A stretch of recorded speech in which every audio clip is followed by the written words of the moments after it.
math विभिन्न पदल तो आम सल्व कर आज गोटे इंटरेस्टिंग पदल आम सल्व करवा देख क्वेश्चन हूँ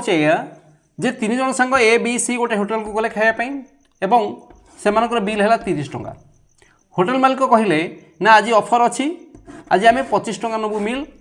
तेणु 25 टंका ने 30 टंका 25 टंका गला के 5 टंका होटेल मालिक कौन कले ना 5 टंका टी वेटर को देदेले से 3 जना को ए बी सी को देवाई वेटर कौन कला ए को टंका देला बी को टंका देला सी को टंका देला बुझीपार तेणु ए को देला टंकाटे बी को देला टंकाटे सी को देला टंकाटे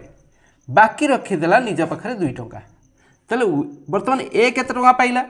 टंकाटे तेणु ए देइछ केते टंका तेणु 10 फेलाना 1 है 9 टंका बी भी देइछ 9 टंका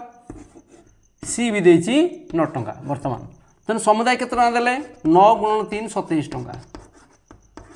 वेटर पाखे केते टंका अछि आउ 2 टंका तेणु समुदाय केते हला 29 टंका किंतु 3 जना के देइथिले केते टंका 30 टंका बळिला टंकाटे गला कुआडे